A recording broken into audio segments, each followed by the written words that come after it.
morning students. Today we study chemical reaction and chemical equation. रासायनिक विज्ञान का एक फर्स्ट चैप्टर है हमारा 10th क्लास का, रासायनिक अभिक्रियाएं एवं रासायनिक समीकरण।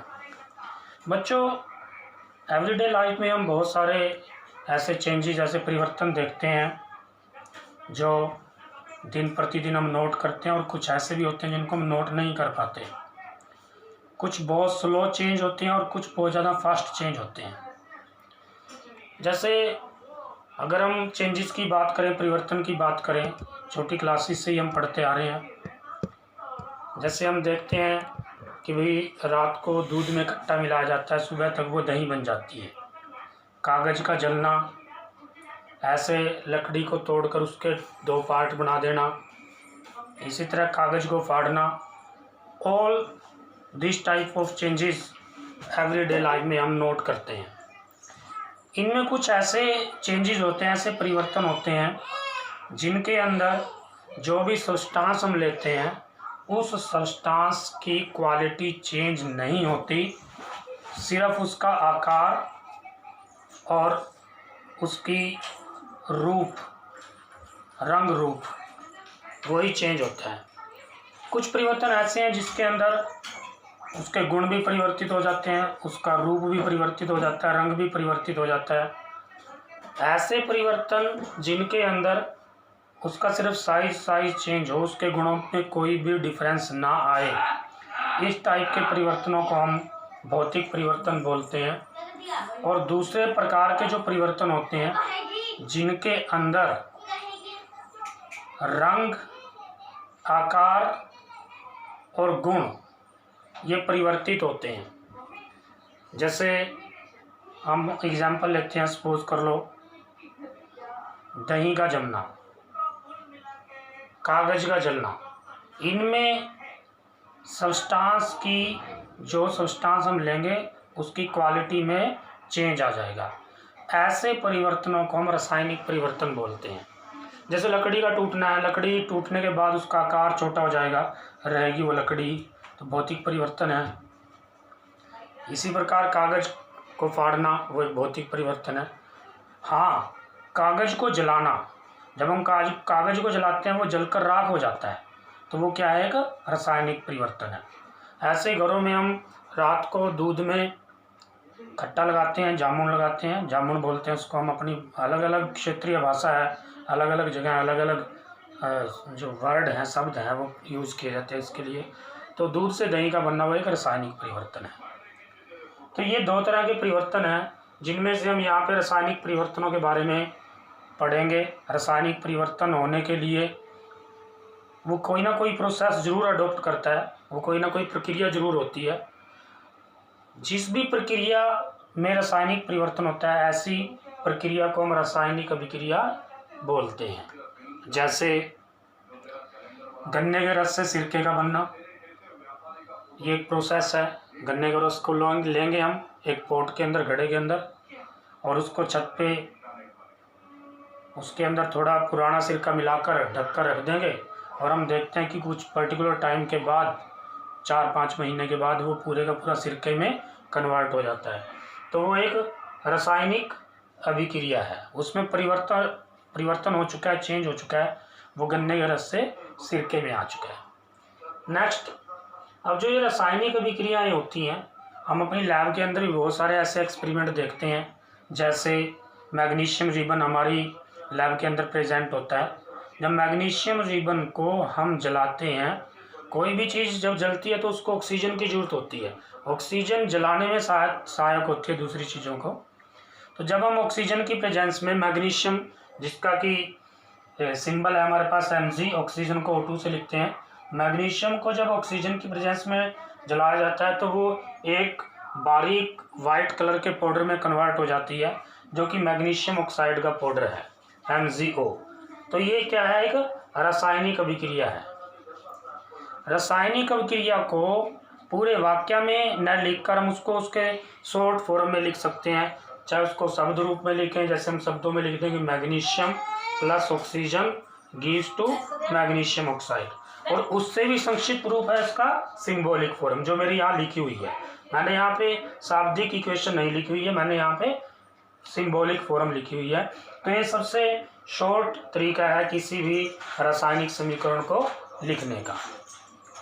रासायनिक समीकरण में क्या होता है कि हमारे पास कुछ सब्सटेंसेस होते हैं जिनको हम आपस में मिलाते हैं। जैसे हमने मैग्नीशियम को जलाया ऑक्सीजन की प्रेजेंस में, तो इनके बीच में हमने प्लस साइन लगा दिया और उससे क्या प्रोडक्ट बन के आएगा वो हमने यहाँ पे लिख दिया राइट साइड में, ये आपकी लेफ्ट साइड है। ये मैग्नीशियम ऑक्साइड बन गया और एरो के साइन से इसको हमने सेपरेट कर दिया। तो ये कंप्लीट आपकी क्या हो चुकी है, एक रासायनिक समीकरण बन चुकी है, chemical equation in symbolic form you can say. जो मैग्नीशियम ऑक्सीजन है जो लेफ्ट साइड में लिखे हैं, इनको अभिकर्मक बोलते हैं। अभिकर्मक मीन रिएक्टेंट। और जो राइट साइड में लिखा हुआ है this is called as product. Equation complete होने के बाद जो भी हमें चीज़ प्राप्त होगी, उत्पाद इसको बोलते हैं हिंदी के अंदर। क्योंकि ये हमारी वीडियो हिंदी मीडियम के बच्चों के लिए है, इसलिए मैं इसको हिंदी में साथ साथ बोल रहा हूँ। ये हमारी रासायनिक समीकरण होगी। इस तरह के हम बहुत सारे रासायनिक समीकरण देख सकते हैं। जैसे जिंक है, लैब में मिल जाता है। जब इसको सल्फ्यूरिक एसिड के साथ, this is called as king of acid, हम लोग राजा इसको बोलते हैं, इसके साथ जब रिएक्ट कराया जाता है तो ये जिंक सल्फेट और हाइड्रोजन गैस वहाँ से निकलती है। ये एक मेटल है, ये भी एक मेटल है, ये भी एक मेटल है। और जब भी मेटल को किसी भी एसिड के साथ रिएक्ट कराया जाता है तो हाइड्रोजन गैस निकलती है। These are called as reactants and these are called as product. इनको हम अभिकर्मक बोलेंगे और इनको हम उत्पाद बोलेंगे। These are called as reactant and these are called as product. तो इस तरह से हम एक रासायनिक समीकरण को निरूपित कर सकते हैं, दर्शा सकते हैं, रिप्रेजेंट कर सकते हैं। अब जो रासायनिक समीकरण होती है, रासायनिक समीकरण लिखने के साथ साथ उसको हमें संतुलित करना भी बहुत ज़रूरी होता है, बैलेंस्ड करना बहुत ज़रूरी होता है। अब बैलेंस केमिकल इक्वेशन क्या होती है? कोई भी ऐसी केमिकल इक्वेशन, कोई भी ऐसी रासायनिक अभिक्रिया जिसमें रिएक्टेंट की तरफ number of atom equal to हो जो नंबर ऑफ एटम है प्रोडक्ट की तरफ। मतलब जो भी हम यहाँ पे एटम यूज कर रहे हैं, जितने वो अभिकर्मक की तरफ होंगे उतने ही वो उत्पाद की तरफ भी होंगे। ऐसी इक्वेशन को हम बैलेंस्ड केमिकल इक्वेशन कहेंगे। जैसे यहाँ पे जो इक्वेशंस लिखी हुई हैं वो अनबैलेंस्ड केमिकल इक्वेशन है, असंतुलित रासायनिक अभिक्रियाएं लिख रखी हैं। यहाँ पे जैसे मैग्नीशियम की हम बात करें, मैग्नीशियम 1 है, यहाँ मैग्नीशियम 1 है। ऑक्सीजन लेफ्ट हैंड साइड में 2 है और इस साइड में 1 है, इसलिए ये रासायनिक अभिक्रिया संतुलित नहीं है, बैलेंस्ड नहीं है। सिमिलरली अगर हम देखें जिंक और सल्फ्यूरिक एसिड वाली इस इक्वेशन को, इसमें जिंक लेफ्ट साइड में 1 है, इस साइड में जिंक कितना है, 1 है। हाइड्रोजन इसमें 2 है, इधर इसमें भी हाइड्रोजन 2 है। सल्फर इधर 1 है, इधर भी 1 है और ऑक्सीजन 4 है, यहाँ भी ऑक्सीजन 4 है। तो ये वाली जो इक्वेशन है ये खुद के खुद बैलेंस्ड केमिकल इक्वेशन है। इसको अगर हम ऐसे ही देखें, iron plus water gives to Fe3O4 plus H2, ये बैलेंस नहीं है। क्यों? क्योंकि यहाँ पे आयरन 1 है और यहाँ पे आयरन कितने 3 है। ये जब दोनों तरफ नंबर ऑफ एटम जो भी यूज हो रखे हैं वो दोनों तरफ सेम हो नंबर में, ऐसी इक्वेशन को हम बैलेंस्ड केमिकल इक्वेशन या संतुलित रासायनिक अभिक्रिया बोलते हैं। उसके बाद हम बात करते हैं कि भाई किसी भी रासायनिक समीकरण को बैलेंस करना क्यों जरूरी है। किसी भी रासायनिक समीकरण को बैलेंस करना इसलिए जरूरी है, इसलिए महत्वपूर्ण है, ताकि ये law of conservation of mass को फॉलो कर सके। Law of conservation of mass क्या है कि भाई इस यूनिवर्स के अंदर किसी भी कहीं पे भी अगर हम देखें रासायनिक अभिक्रिया में, जो टोटल मास रिएक्टेंट का होता है, अभिकर्मकों का होता है, वो टोटल मास जो प्रोडक्ट का होता है वो सेम होता है। अगर हम इसको बैलेंस नहीं करेंगे तो ये लॉ जो है फुलफिल नहीं होगा। इसलिए ये ज़रूरी है केमिकल इक्वेशन में कि भाई कंजर्वेशन लॉ ऑफ मास को सेटिस्फाई करने के लिए उसको बैलेंस करना जरूरी है। जैसे हम यहाँ पे सीखेंगे भी कि किसी भी केमिकल इक्वेशन को सिंपली कैसे हम बैलेंस कर सकते हैं। इन इक्वेशन से ही हम सीखेंगे इसी रासायनिक समीकरण को संतुलित कैसे किया जाता है। तो हम 1 बाय 1 इनको संतुलित करेंगे।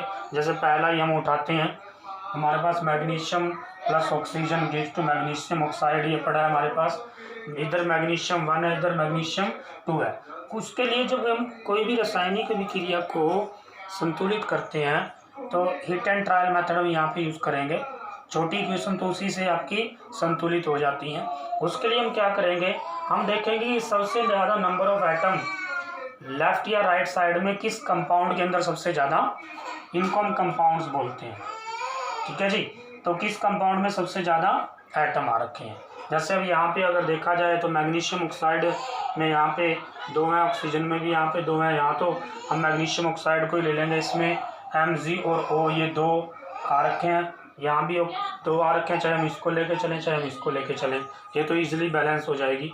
जैसे हम यहाँ पे देखें मैग्नीशियम ऑक्साइड को, इधर देखें हम ऑक्सीजन को, यहाँ पे ऑक्सीजन कितने हैं, 2 है। चाहे हम इधर से लेके चले चाहे इधर से, तो सिंपल है। यहाँ 2 है ऑक्सीजन, यहाँ 1 है, तो हम क्या करें, ऑक्सीजन 2 बनाने के लिए यहाँ पे 2 लगा दें, 2। अब ऑक्सीजन 2 हो चुके हैं राइट साइड में, इधर भी ऑक्सीजन कितने लेफ्ट साइड में 2 है, ऑक्सीजन बैलेंस हो चुका है। उसके बाद हम मैग्नीशियम की बात करेंगे, मैग्नीशियम इधर 2 है, इधर कितना है, 1 है, तो हम क्या करें, इसको बैलेंस करने के लिए इधर भी 2 बना दें, इसको कितने से मल्टीप्लाई कर दें, 2 से। ये केमिकल इक्वेशन बैलेंस हो चुकी है। ऐसे ही ये वाली तो खुद के खुद बैलेंस ही हमने पहले भी ऑलरेडी देख ही लिया है। अब उसके बाद हम बात करते हैं iron plus Fe, symbol iron का, और water gives to Fe3O4 plus H2। अब जैसे यहाँ पे हम क्या करेंगे इस टाइम में, इसमें हम वो कंपाउंड लेंगे जिसमें सबसे ज़्यादा नंबर ऑफ एटम आ रखे हैं, चाहे वो लेफ्ट साइड में हो चाहे राइट साइड में हो। जैसे अभी यहाँ पे इसके अंदर एक ही एटम है, वो आयरन का है एक, ठीक है जी। इसके अंदर 3 एटम यूज़ हो रहे हैं वाटर बनाने के लिए, 2 हाइड्रोजन और 1 ऑक्सीजन, ठीक है जी। ऐसे यहाँ पे इसको बनाने के लिए Fe3, आयरन के 3 और ऑक्सीजन के 4 यूज़ हो रखे हैं, हाइड्रोजन के, तो सबसे ज़्यादा नंबर ऑफ एटम Fe3O4 के अंदर है। Fe3O4, इसमें भी फिर हम क्या देखेंगे कि सबसे ज़्यादा एटम किस चीज़ के हैं। जैसे यहाँ पे सबसे ज़्यादा एटम किसके हैं, ऑक्सीजन के हैं, तो सबसे पहले हम ऑक्सीजन को बैलेंस करेंगे। जैसे यहाँ 4 है तो यहाँ पे भी हमें ऑक्सीजन इस साइड भी 4 चाहिए। अभी यहाँ पे तो 1 है, तो 4 बनाने के लिए हम क्या करें, इसको 4 से मल्टीप्लाई कर दें। ऑक्सीजन हो चुके हैं 4। अब उसके बाद करेंगे बात, इसमें जो दूसरा आइटम पड़ा है वो क्या है, आयरन है। आयरन कितने हैं इसमें, 3 है। इधर आयरन कितना है, 1 है, तो हम क्या करें, इसको 3 से मल्टीप्लाई कर दें। ये आयरन के बोथ साइड 3 हो गए, बैलेंस हो गया आयरन भी। अब बात रहती है हाइड्रोजन की। यहाँ हाइड्रोजन कितने हैं, 4 2 जाइए, इससे मल्टीप्लाई हो जाता है, 4 2 8, 4 दूनी 8, 8 हाइड्रोजन है। इधर हाइड्रोजन कितने हैं, 2 हैं, तो इधर भी हम कितने कर दें, 8 कर दें। वो कैसे होंगे, इसको 4 से मल्टीप्लाई करके।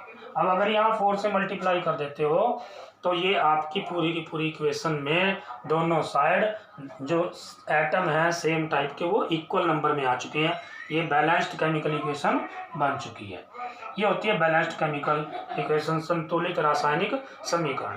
अब कोई भी रासायनिक समीकरण लिखा जाता है तो उसमें एक बात और हमें ध्यान रखनी है कि हम वहाँ पे जो भी हमारे पास एटम या कंपाउंड यूज़ हो रखे हैं, मॉलिक्यूल यूज़ हो रखे हैं, उनकी हम स्टेट जरूर लिखते हैं कि वो किस अवस्था में है। जैसे यहाँ पे मैग्नीशियम है, मैग्नीशियम सॉलिड स्टेट में हमें ऑब्टेन होता है, तो इसके नीचे यहाँ पे लिख देंगे S। ऑक्सीजन गैसियस होता है, ये गैस लिख देंगे यहाँ पे, और ये हमारे पास सॉलिड आएगा, फिर बारीक पाउडर बनता है सफ़ेद रंग का। जिंक सॉलिड होता है, मेटल है जस्ट एक।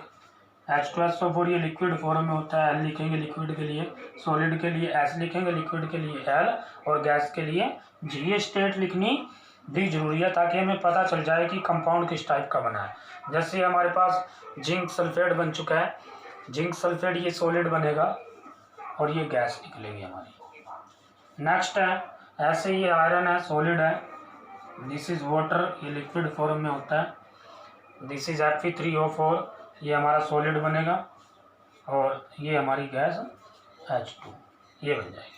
तो ये एक पूरी की पूरी इक्वेशन है जिसको हम उसकी अवस्था के साथ सभी के सभी कंपाउंड मॉलिक्यूल या आइटम्स को उसके अंदर लिखते हैं और इसको हम संतुलित कर देते हैं। ये हमारे संतुलित रासायनिक समीकरण है। तो किसी भी रासायनिक समीकरण में जब हम देखते हैं तो क्या क्या चेंज होता है, किसी भी रासायनिक समीकरण में उसकी स्टेट चेंज हो सकती है, लिक्विड से सॉलिड बन सकता है, सॉलिड से लिक्विड बन सकता है, वेपर बन सकते हैं, गैस बन सकती है, उसका कलर चेंज हो सकता है, उसका टेस्ट चेंज हो सकता है। मतलब ये सारी की सारी चीज़ें किसी भी एक रासायनिक समीकरण में परिवर्तित होती हैं, चेंज होती हैं। तो आज हम यहीं तक करेंगे। हमने सीखा है कि एक रासायनिक समीकरण क्या होती है और एक संतुलित रासायनिक समीकरण क्या होती है, और किसी भी रासायनिक समीकरण को किस तरह से हम संतुलित कर सकते हैं, और हमने रासायनिक परिवर्तन के उदाहरण भी देखे हैं। बाकी कल करेंगे। Thank you.